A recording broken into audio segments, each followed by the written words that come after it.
Hello दोस्तों, आज के इस वीडियो में मैं आपको एयरफोर्स एक्स ग्रुप के फिजिक्स के लिए मोस्ट इम्पॉर्टेंट टॉपिक बताने वाला हूं। और ये जो है हमारा पार्ट 1 रहने वाला है। इसमें मैं क्लास 11th का मोस्ट इम्पॉर्टेंट टॉपिक आपको बताने जा रहा हूं। और अगर आप इतना कर लेते हैं, इसका पार्ट 1 अभी मैं आपको दे रहा हूं, और अगर आप बोलोगे तो मैं तुरंत से इसका पार्ट 2 अपलोड करूँगा। और यहाँ से आपका 15 मार्क्स कहीं नहीं जाएगा। अगर आप इतना टॉपिक कर लेते हो तो यहाँ से आप मान के चलो कि 15 से 20 नंबर आपके हाथ में है। लेकिन डिपेंड करता है कि आप इसको कितना अच्छे से करते हो।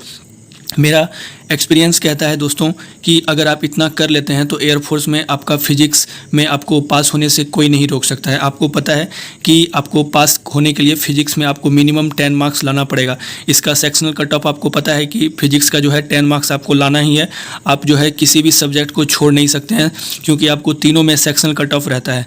तो इसीलिए फिजिक्स में बहुत सारे कैंडिडेट परेशान हैं कि क्या पढ़े क्या नहीं पढ़ें, और बहुत सारे कैंडिडेट फिजिक्स में ही रह जाते हैं। तो अगर आप इतना कर लेते हो तो यकीन मानो आपका बहुत ही अच्छा मार्क्स आने वाला है। और मैंने सिर्फ 17 क्वेश्चन अटैम्प्ट किया था, जिसमें से मेरा 16 क्वेश्चन सही हुआ था। और एक्यूरेसी के साथ आपको भी जो है अपने एग्जाम में बैठना है, और आपको मैक्सिमम क्वेश्चन को सही करना है। आपको नेगेटिव बिल्कुल भी नहीं करना है। तो चलिए वीडियो को स्टार्ट करते हैं। और आज जो मैं आपको टॉपिक बताने वाला हूँ ये सिर्फ और सिर्फ क्लास 11 का रहने वाला है। और मैं आपको पार्ट 2 जल्द ही अपलोड करूँगा। फिजिक्स में पढ़ने का बहुत कुछ है। अगर आप पढ़ते रह जाओगे तो आपको पता ही नहीं चलेगा कि मेरा फिजिक्स कंप्लीट हुआ कि नहीं हुआ, क्योंकि इसका कोई भी अंत नहीं है। आप कितना भी पढ़ोगे आपको कम ही लगेगा। लेकिन मैं आपको यहाँ पे जितना भी टॉपिक बताने जा रहा हूँ उससे आपका 100% श्योर है कि आपका जो है क्वेश्चन इसी से रहेगा। इससे बाहर आपका क्वेश्चन नहीं जाने वाला है। जो लड़के एग्जाम दिए हैं वो ये सारे टॉपिक को देख के समझ जाएंगे कि क्या मैं सही बोल रहा हूँ या गलत बोल रहा हूँ। और आप एग्जाम दे के आओगे तो आप खुद बोलोगे कि हाँ, इसी सब में से क्वेश्चन था। ये मैं यकीन के साथ कह सकता हूँ। चलिए स्टार्ट करते हैं यूनिट एंड डायमेंशन से। तो देखो, यूनिट एंड डायमेंशन में आपको देख लेना है। सबसे पहले आपको कुछ बेसिक क्वांटिटी का आपको ऐसा यूनिट और डायमेंशन याद कर लेना है, जैसे कि फोर्स का हो गया, एनर्जी का हो गया, वर्क का हो गया। ये सब आपको जुबान पे होना चाहिए। पावर का हो गया, ये सब आपको जुबान पे याद होना चाहिए। रेसिस्टेंस का हो गया, ये सब आपको याद होना चाहिए। उसके बाद कुछ सिमिलर यूनिट हैं, सिमिलर क्वांटिटी हैं जिसका कि ऐसा यूनिट और डायमेंशन सेम होता है। तो इस तरह का क्वेश्चन आपसे पूछा जा सकता है कि किसका जो है यूनिट सेम होता है। तो जैसे कि मोमेंटम और इम्पल्स का सेम होता है, उसी तरह से यहाँ पे ये सारा आपको ऑप्शन में दिया जा सकता है कि इसका डायमेंशन क्या होगा। और एक जो न्यू पैटर्न में जो क्वेश्चन पूछा जाता है, v = a + bt दे देगा, जिसमें आपको बोला जाएगा कि v वेलोसिटी है, t टाइम है, तो a और b का जो है डायमेंशन क्या होगा। आपको इस तरह का क्वेश्चन पूछा जाएगा। और ये बहुत ईजी है, आपको भी पता है। आपको यहाँ पे दोनों को अलग अलग करके इसका a का आपको यूनिट हो जाएगा वेलोसिटी। इसी तरह से आप b का भी निकाल सकते हैं, t को इधर लेके जाएंगे तो आपका जो है इस तरह का न्यू पैटर्न में आजकल क्वेश्चन पूछा जा रहा है एयरफोर्स में। और यहाँ से आपका जो है गैस इक्वेशन भी दिया जा सकता है, जिसमें आपको ए बी दिया होगा, उसका आपको जो है डायमेंशन पूछा जा सकता है। उसके बाद आपको स्केलर वेक्टर क्वांटिटी का सिर्फ बेसिक आपको कर लेना है। इससे आपको जनरली क्वेश्चन नहीं देखने को मिलेगा। अभी तक मैं जो है एग्जाम दिया हूँ, जितना बार भी मेरे को वेक्टर और स्केलर क्वांटिटी का कोई भी क्वेश्चन देखने को नहीं मिला है। आप चाहो तो कर सकते हो, बस आपको इसका बेसिक पता होना चाहिए। उसके बाद काइनेमेटिक्स में आते हैं। काइनेमेटिक्स में आपको डिस्टेंस और डिस्प्लेसमेंट में डिफरेंस पूरा अच्छे तरह से पता होना चाहिए। आपको लगेगा कि मैं आपको ये क्या बता रहा हूँ, लेकिन हाँ, जब आप ऑप्शन देखोगे एग्जाम में तो आप खुद कंफ्यूज हो जाओगे कि ए होगा या सी होगा। सो आपको इसको अच्छे तरह से आपको कर लेना है। डिस्टेंस, डिस्प्लेसमेंट, वेलोसिटी और एक्सीलरेशन, नेगेटिव एक्सीलरेशन क्या होता है, ये सब आपको कर लेना है। उसके बाद first, second and third law of motion आपको अच्छे तरह से कर लेना है कि क्या होता है first law, second law, third law, ठीक है। और उसके बाद फर्स्ट लॉ से हमको क्या मिलता है, सेकंड लॉ से हमको क्या मिलता है। और उसके बाद तीनों इक्वेशन ऑफ मोशन आपको याद करना है, याद रख लेना है। इससे आपका न्यूमेरिकल पूछा जाएगा एक। और यहाँ पे जो ये वाला फॉर्मूला है ये भी मोस्ट इंपॉर्टेंट फॉर्मूला है। उसके बाद हम आते हैं प्रोजेक्टाइल मोशन में। तो प्रोजेक्टाइल मोशन में आपको यहाँ से एक क्वेश्चन देखने को डेफिनेटली मिलेगा, जैसे कि आपको यहाँ पे टाइम ऑफ फ्लाइट हो गया, मैक्सिमम हाइट, हॉरिजॉन्टल रेंज, ये सब का आपको फॉर्मूला पता होना चाहिए। और ये सब के बीच में आपको रिलेशन पता होना चाहिए कि टाइम जो है हाइट पे कैसे डिपेंड करता है, वेलोसिटी हाइट पे कैसे डिपेंड करता है। ये सब जो है ये सबसे क्वेश्चन पूछा जाता है। और पिछले बार मेरे एग्जाम में फर्स्ट क्वेश्चन, फिजिक्स का फर्स्ट क्वेश्चन इसी पैटर्न पे एक बेस था, जिसमें कि टाइम का रेशियो पूछा था और हाइट दिया गया था। और बहुत सारे लड़के ये क्वेश्चन गलत करके आए थे, मुझे पता है अच्छे तरह से। अगर आप यकीन करते हो तो आप इतना टॉपिक करके जाओ, मैं आपको जितना बता रहा हूँ। और इसका PDF आपको मेरे टेलीग्राम चैनल में मिलेगा। उसके बाद आते हैं फ्रिक्शन में। तो फ्रिक्शन का आपको डिफिनेशन पता होना चाहिए, और फ्रिक्शन किस पे डिपेंड करता है वो सारा आपको पता होना चाहिए। उसके बाद स्टॉपिंग डिस्टेंस से एक आपका क्वेश्चन यहाँ से पूछा जा सकता है, तो आप इसको भी याद कर लेना। उसके बाद यहाँ से ये वाला जो रिलेशन है रोलिंग फ्रिक्शन का, काइनेटिक फ्रिक्शन और स्टैटिक फ्रिक्शन का, ये आपको पूछा पूछा जा सकता है, इंक्रीजिंग ऑर्डर या फिर डिक्रीजिंग ऑर्डर में दिया जा सकता है, तो इसको भी आपको कंप्लीट कर लेना है। देन उसके बाद आपका एंगल ऑफ फ्रिक्शन है और एंगल ऑफ रिपोज है। आप चाहो तो इसको कर भी सकते हो, वरना आप इसको छोड़ भी सकते हो।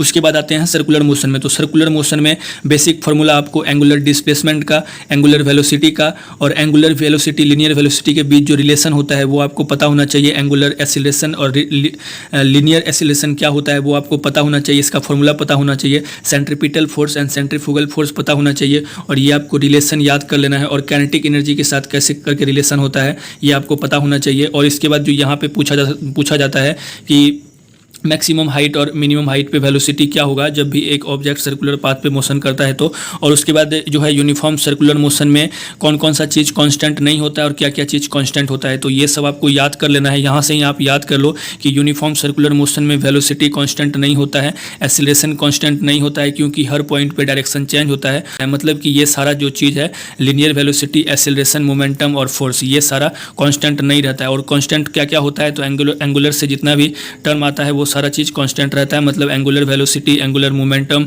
एंगुलर एक्सीलरेशन, उसके बाद स्पीड और काइनेटिक एनर्जी, ये सब कांस्टेंट रहता है। उसके बाद आपको यहाँ पे वर्क एनर्जी पावर का आपको 1 किलो वाट आवर में कितना जूल होता है, 1 मेगा इलेक्ट्रॉन वोल्ट में कितना जूल होता है, ये सब आपको डायरेक्ट पता होना चाहिए। और उसके बाद जो यहाँ पे जो ये वाला है इससे आपका एक क्वेश्चन पूछा जा सकता है, तो आपको ये वाला फॉर्मूला भी आपको याद कर लेना है। Work done by variable force, यहाँ से एक न्यूमेरिकल पूछा जाता है। और उसके बाद यहाँ पे जो है मोमेंटम, काइनेटिक एनर्जी और मास के बीच में क्या रिलेशन होता है, यहाँ पे आप देख सकते हैं। यहाँ से आपका डायरेक्ट क्वेश्चन पूछा जाता है कि अगर P को हम 10% बढ़ाएंगे तो काइनेटिक एनर्जी कितना इंक्रीज होगा। और यहाँ पे इस तरह का, और ये वाला जो क्वेश्चन है ये पूछा गया था कि अगर हम मोमेंटम को 25% बढ़ाएंगे तो कितना बढ़ेगा। वैसे आपको इसका ट्रिक मैं बता देता हूँ यहीं पे। अगर यहाँ पे 10% दे तो आप इसको डबल करोगे और 1 का स्क्वायर करके उसको ऐड कर दोगे। उसी तरह से 20 को डबल करो 40 और 2 का स्क्वायर 4 होता है तो 44, 40 का 2 गुना करोगे तो 80 और 80 में 16 प्लस करोगे तो ये आपका हो जाएगा 96। उसी तरह से 25 का डबल करो और 2.5 का स्क्वायर करोगे तो 6.25 होगा। मतलब 50 प्लस 6.25 आपका 56.25 हो जाएगा। देन उसके बाद है पोटेंशियल एनर्जी ऑफ स्प्रिंग, ये आपको कर लेना है। उसके बाद वर्क एनर्जी थ्योरम क्या होता है, यहाँ से भी एक क्वेश्चन पूछा जाता है। और पावर का ये दोनों आपको रिलेशन पता होना चाहिए। उसके बाद हम लोग यहाँ पे आते हैं कॉलिजन में। तो कॉलिजन में आपको loss of kinetic energy on elastic collision पता होना चाहिए। उसके बाद यहाँ पे है आपका कोफिशिएंट ऑफ रेस्टिट्यूशन का आपको फॉर्मूला याद होना चाहिए।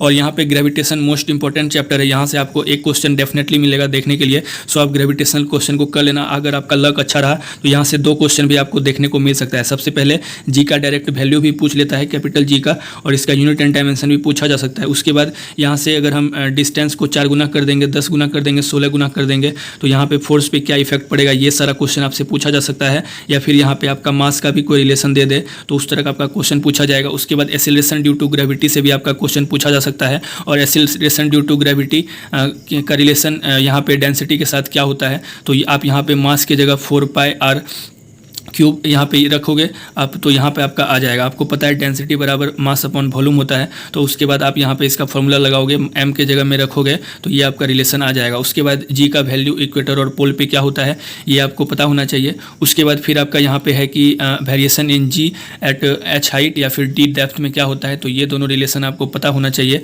उसके बाद यहाँ पे इसके वेलोसिटी और ऑर्बिटल वेलोसिटी क्या होता है और इसका रिलेशन भी आपको पता होना चाहिए। उसके बाद केपलर्स का तीनों लॉ आपको याद कर लेना है। उसके बाद है इलास्टिसिटी। तो इलास्टिसिटी किस पे डिपेंड करता है, हुक्स लॉ क्या होता है, theoretical and practical value of Poisson ratio क्या होता है। यहाँ से एक क्वेश्चन पूछा गया था, तो मुझे याद नहीं है कि थ्योरेटिकल वैल्यू पूछा गया था या प्रैक्टिकल वैल्यू पूछा गया था, लेकिन पिछले बार जब मैं एग्जाम दिया था तो यहाँ से एक क्वेश्चन पूछा गया था डायरेक्ट। उसके बाद यहाँ से आपसे जो है इलास्टिक पोटेंशियल एनर्जी का डायरेक्ट फार्मूला पूछा जा सकता है। और ये वाला जो रिलेशन है ये इसको आपको याद कर लेना है। यहाँ से आपसे कुछ भी पूछा जा सकता है। सपोज करो कोई भी आपको यहाँ पे जो है फोर्स का वैल्यू दिया जाए तो डेल्टा एल पूछा जा सकता है, या फिर यहाँ पे आपको आर में चेंज, रेडियस में चेंजेस आपको पूछा जा सकता है। तो अगर आपको ये वाला फॉर्मूला याद होगा तो यहाँ पे आप पाई आर स्क्वायर रख दोगे तो उसके बाद आपका रिलेशन आ जाएगा। इससे आपका डायरेक्ट रिलेशन आपको देखने को मिलेगा।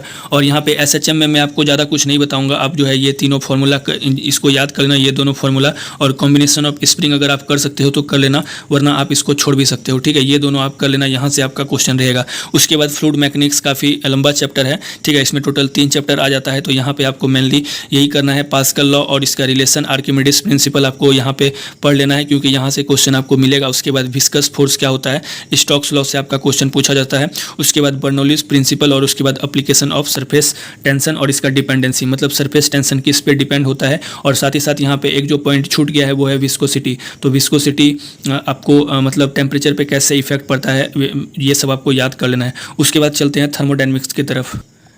वैसे तो थर्मोडायनेमिक्स बहुत ही ज़्यादा लेंथी चैप्टर है, लेकिन अगर आपका लक अच्छा रहा तो सीधा आपसे कार्नोट इंजन से क्वेश्चन पूछा जाएगा। वरना देखो थर्मोडायनेमिक्स से जो है आपका 2 क्वेश्चन श्योर है, 2 से कम क्वेश्चन नहीं आएगा। 2 क्वेश्चन थर्मोडायनेमिक्स से 100% पूछा जाता है। और इस बार का अगर थोड़ा बहुत पैटर्न चेंज हो तो वो अलग बात है, लेकिन आपका सेम यही पैटर्न रहने वाला है। वैसे आपको स्पेसिफिक हीट कर लेना है। उसके बाद आपको बॉइलिंग पॉइंट क्या होता है, वेपोराइजेशन क्या होता है, सब्लिमेशन क्या होता है, कंडेंसेशन क्या होता है, और सब्लिमेशन का 2-3 एग्जाम्पल आपको याद कर लेना है।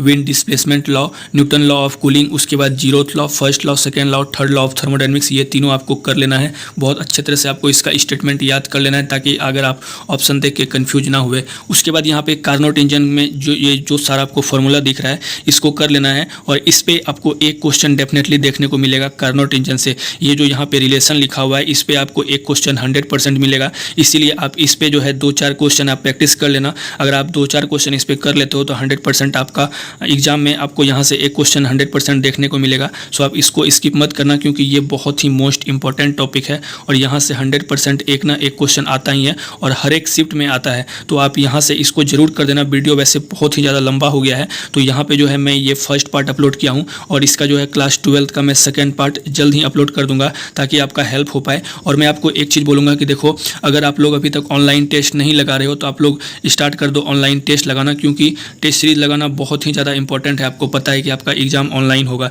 तो आप लोगों को मैं टेक्स्ट बुक का लिंक दिया हूं, क्योंकि टेक्स्ट बुक में बहुत ही अच्छे तरह से क्वेश्चन दिया जाता है, बहुत ही अच्छे तरह से एक्सप्लेनेशन नीचे में दिया जाता है। और साथ ही साथ एग्जाम ओरिएंटेड क्वेश्चन वहां पे रहता है। आपको वहां पे डायरेक्ट एग्जाम में भी बहुत सारा क्वेश्चन टेक्स्ट बुक का डायरेक्ट दिखेगा। आप मेरा कूपन कोड यूज कर सकते हैं CXJ400। तो आप अगर ये मेरा कूपन कोड यूज करोगे CXJ400 तो यहाँ से आपको 10% का डिस्काउंट मिल जाएगा। तो आप लोग टेक्स्ट बुक जरूर परचेज कर लेना। सब कुछ कैपिटल में है, CXJ400। तो ये कूपन कोड यूज कर लेना, आपको 10% का डिस्काउंट मिल जाएगा। और जितना ज़्यादा हो सकता है आपको रिवीजन करना है और मॉक टेस्ट लगाना है। रिवीजन करना है और मॉक टेस्ट लगाना है। सिर्फ मॉक टेस्ट लगाना नहीं है, प्रॉपर रिवीजन भी करना है।